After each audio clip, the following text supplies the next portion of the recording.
মাহে রমজান সামনে, এতটা কাছে, জীবনের পরিবর্তনের একটা বড় সুযোগ। জীবনটা কাজে লাগান, হায়াতটা কাজে লাগান। যুবক ভাই তোমরাও বদলাও, মুরব্বী বাবা আপনারাও বদলান।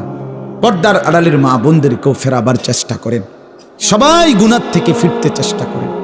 মাহে রমজানের যখন চাঁদ উঠে, আল্লাহ নবী সাল্লাল্লাহু আলাইহি ওয়াসাল্লাম বলেন, ফেরেশতা ডেকে ডেকে বলে, ইয়া বাগিয়াল খাইরে আকবিল, হে নেক কাজের আগ্রহীরা এগিয়ে আসো।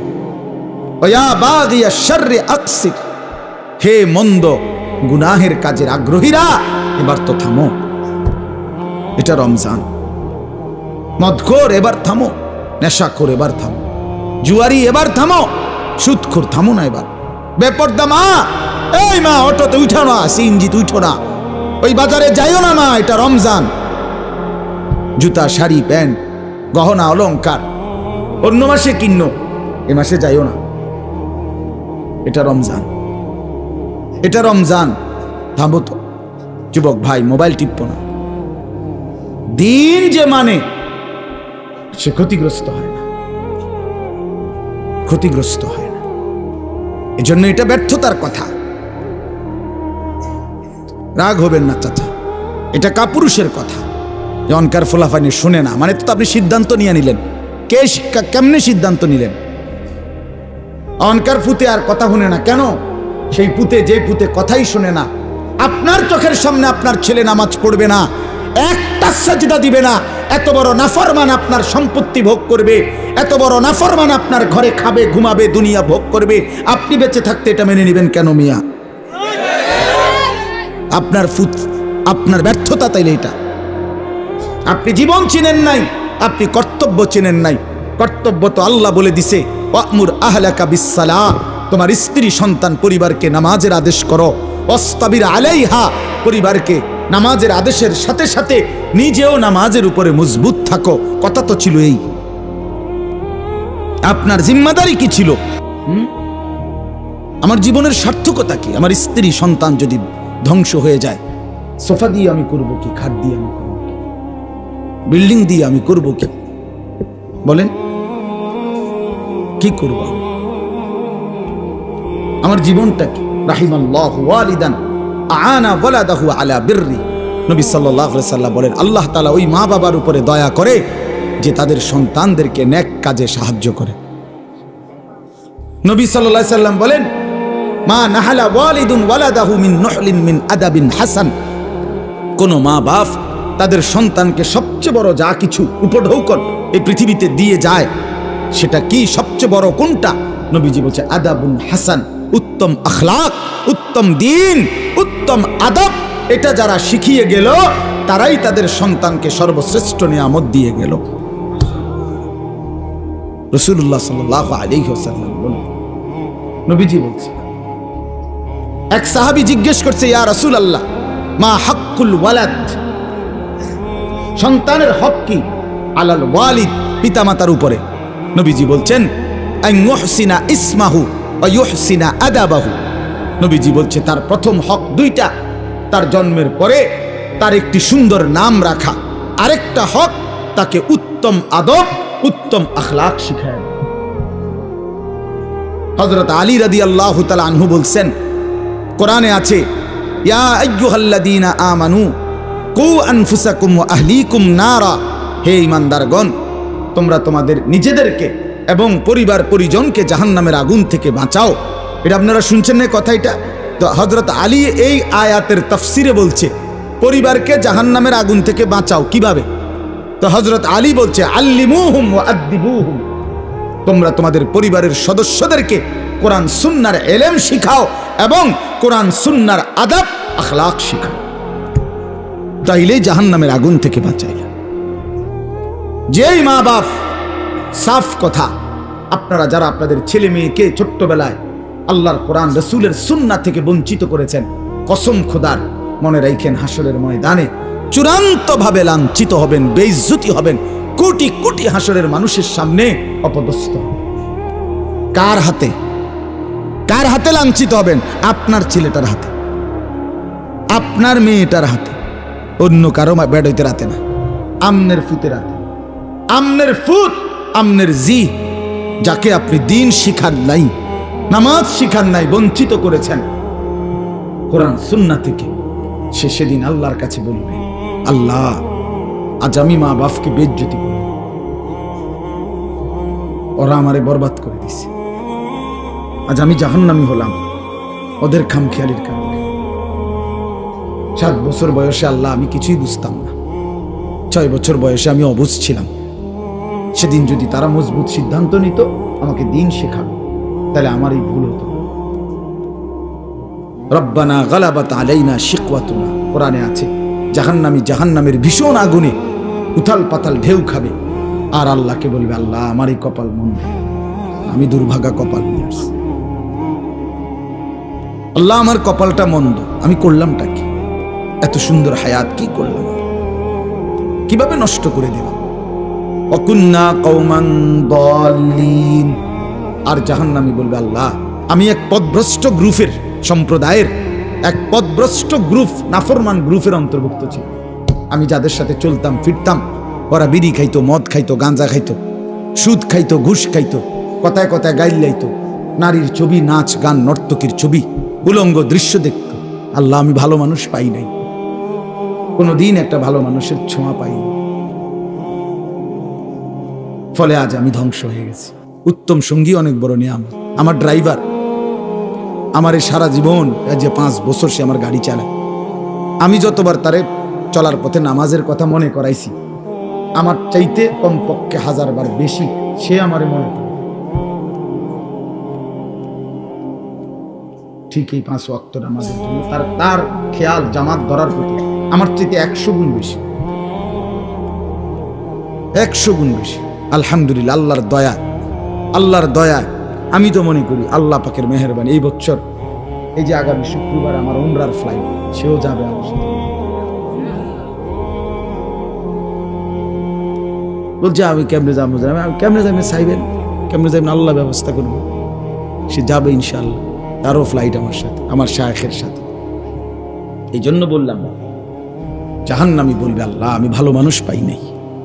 যুবক ছেলেরা আফসোস করবে এই অসৎ বন্ধুর জন্য, যে তোমারে নারীর ছবি, নাচ গান আর বিকৃত হাসি দিয়ে নষ্ট করে দিছে, তোমারে কোনো মেয়ের সাথে লাইন করায় দিছে, তোমারে কোনো জুয়ার আড্ডায় শিখায় দিছে, তোমারে কোনো মদের আড্ডায় নিয়ে গেছে।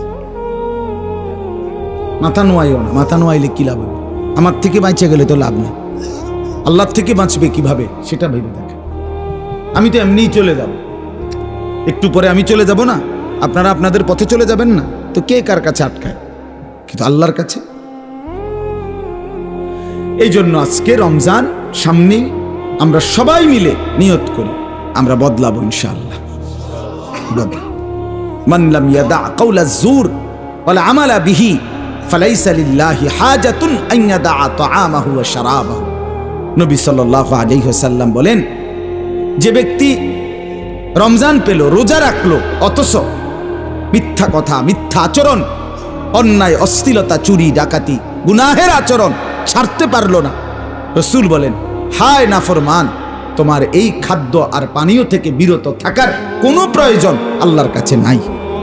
আল্লাহ ভাতের অভাবে, পানির অভাবে তোমারে রোজা রাখতে বলে নাই, তোমারে জান্নাত দেওয়ার জন্য রোজা রাখতে বলছিল।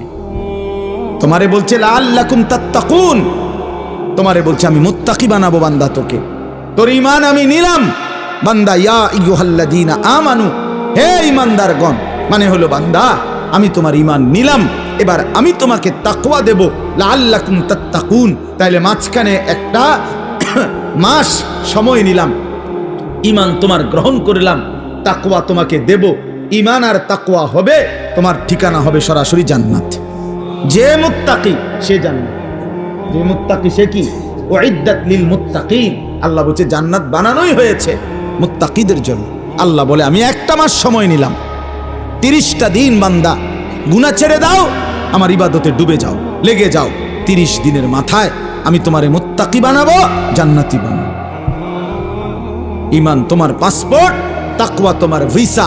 পাসপোর্ট নিলাম রোজার আগে, ঈমান নিলাম, একটা মাস রোজার মাস, গুনাহ থেকে বাঁচবা, ইবাদতে লাগবা, 30 দিনের মাথায় আমি আল্লাহ ইমানের পাসপোর্টে তাকওয়ার ভিসা লাগায় দেব, জান্নাতের ফ্লাইটে উঠায় দেব।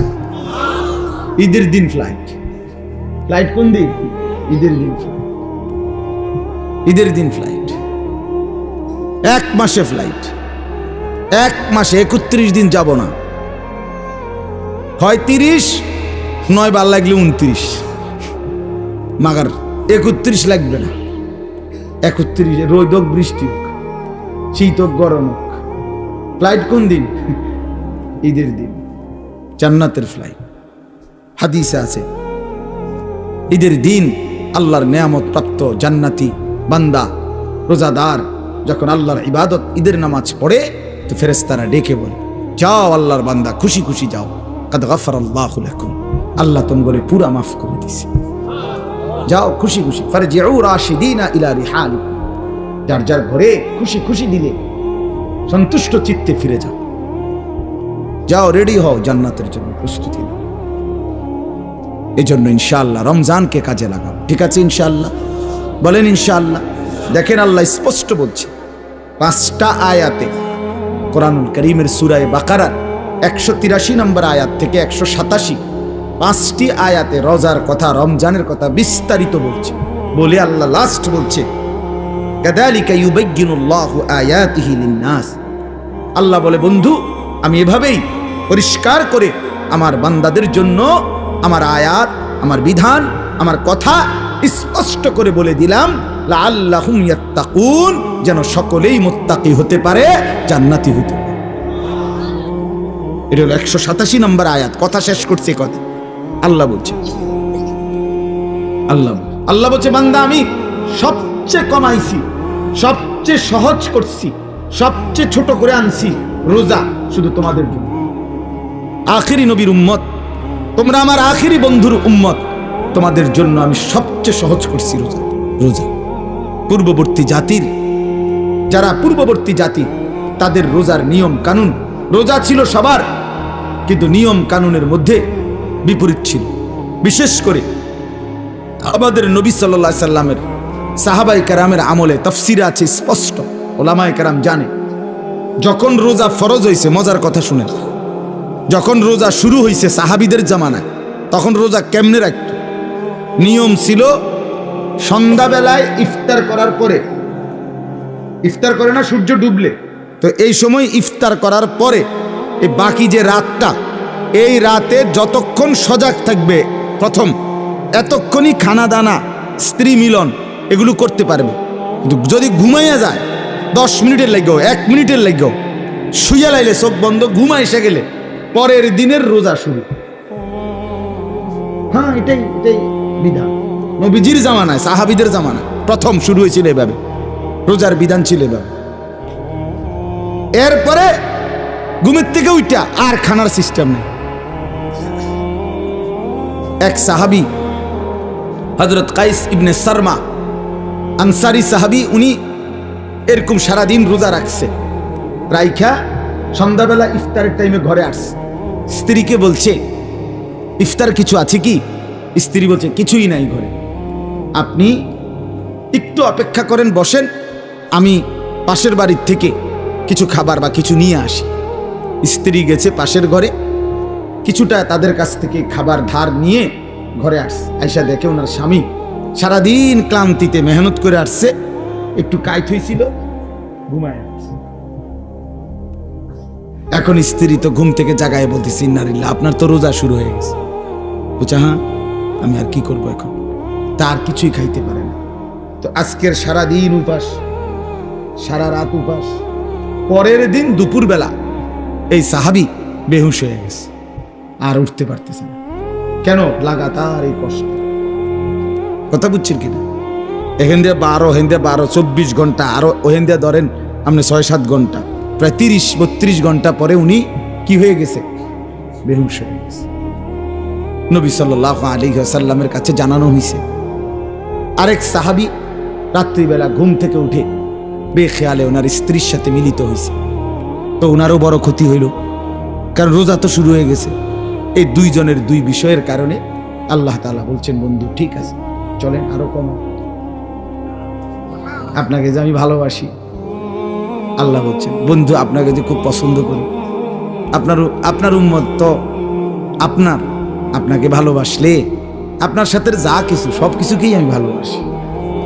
আপনার উম্মতকেও ভালোবাসি, আপনার গায়ের চাদরকে ভালোবাসি, আপনার গায়ের কম্বলকেও ভালোবাসি। কোরআনে আছে ইয়া আইয়ুহাল মুজাম্মিল ইয়া আইয়ুহাল মুদ্দাসসির। নবীজি কখনো চাদর গায়ে দিছেন, আল্লাহ বলছে হে চাদর পরা নবী। নবীজি কম্বল গায়ে দিছেন, তা আল্লাহ বলছে হে কম্বল পরা বন্ধু আমার। তার মানে কি এটা কেমন মায়ার কথা। এই রুমালওয়ালা ভাই বলি না এটা,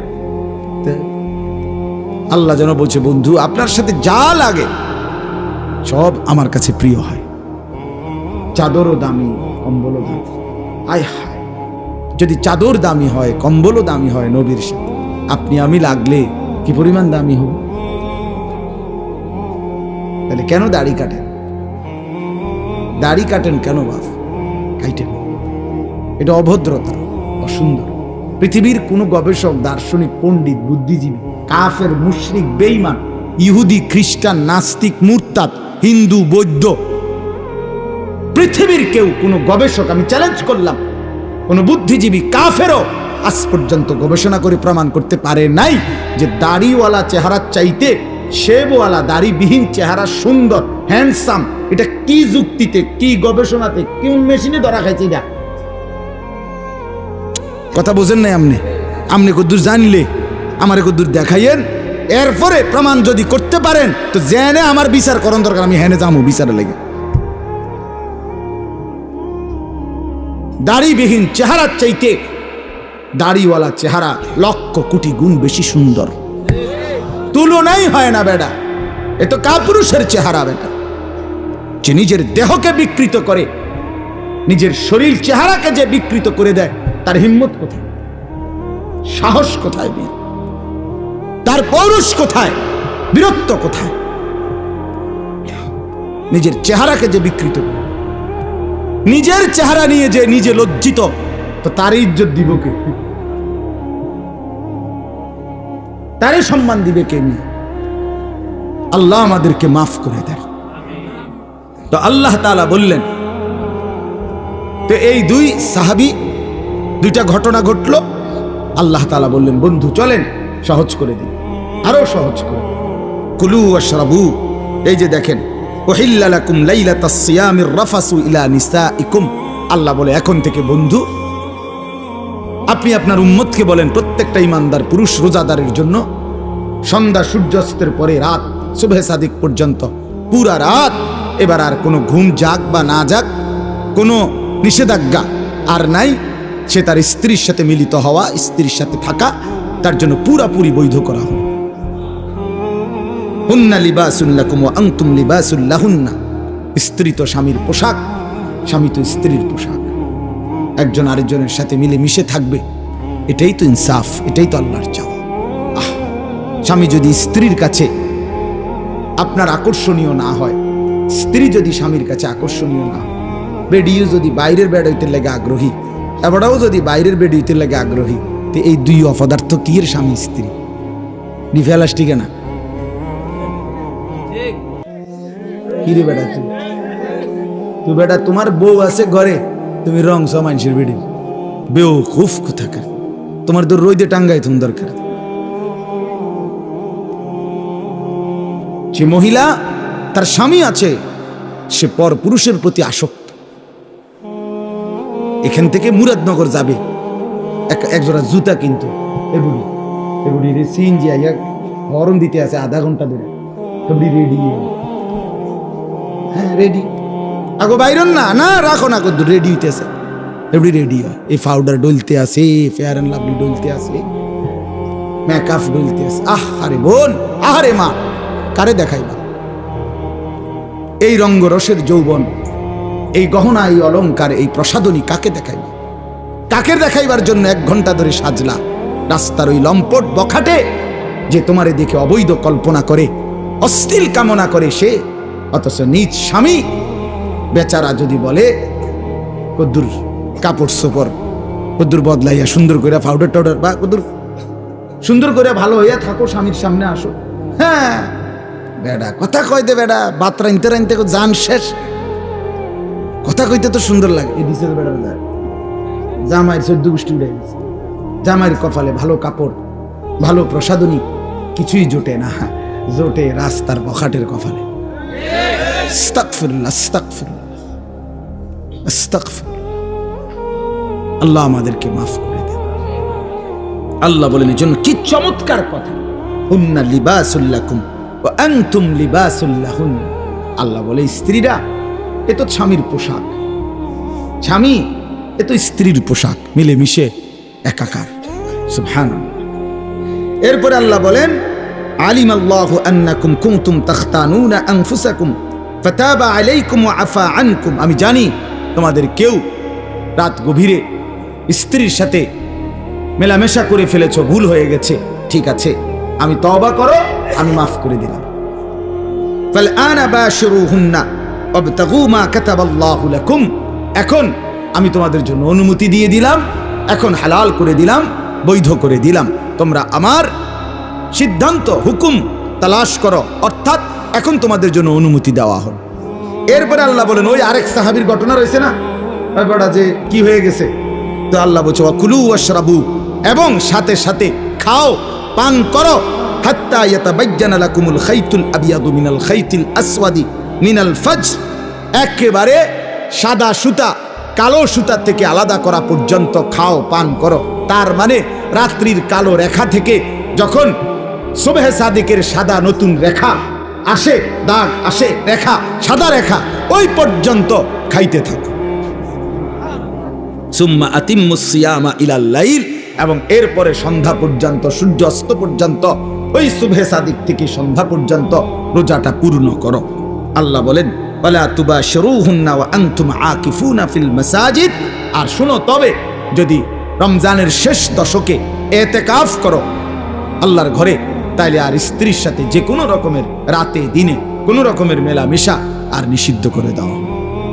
আল্লাহ বলেন এতগুলো কথা যা বললাম তিলকা হুদুদুল্লাহ, এগুলো আমি আল্লাহ তাআলার বিধি নিষেধের সীমারেখা, ফালা তাকরাবুহা, আমার বিধি নিষেধের লঙ্ঘন করে আমার নাফরমানির কাছে যেও না। কাযালিকা ইউবায়্যিনুল্লাহু আয়াতিহি, আল্লাহ বলেন এভাবে আমি পরিষ্কার করে তোমাদের কাছে সব বলে দিলাম, লাআল্লাহুম ইয়াত্তাকুন, যেন বাস্তবিক অর্থে মুত্তাকি হতে পারো, জান্নাতি হতে পারো। এজন্য বাপ আমাদের জন্য আল্লাহ তাআলা সবচেয়ে সহজ করে দিয়েছেন রমজান, অনেক কমাই আনছেন। কোরআনে আছে ইউরিদুল্লাহু বিকুমুল ইউসরা ওয়ালা ইউরিদু বিকুমুল উসর। আল্লাহ বলেন আমি তোমাদেরকে সহজ করতে চাই, কঠিন করতে চাই না। অতএব আমাদের জন্য আল্লাহই সহজ করেছেন, সহজ করেছেন আমাদের জন্য সুবহে সাদিক থেকে সূর্যাস্ত পর্যন্ত খাদ্য পানীয় স্ত্রী মিলন থেকে বিরত থাকতে বলছেন, আর সারা বছরের মতো চলমান গুনাহ বাঁচতে বলছেন, ইবাদতে লেগে থাকতে বলছেন। তাইলে অতিরিক্ত আহামরি খুব কঠিন কোনো বোঝা আমাদেরকে চাপায় দিছেন। রমজান মানে কি 50 কেজি চালের বস্তা কান্দে লইয়া দাঁড়ায় থাকা, রোজা মানে কি সিমেন্টের বস্তা একটা লইয়া খাড়ায় থাও নাকি? তাহলে এখানে কঠিন কি?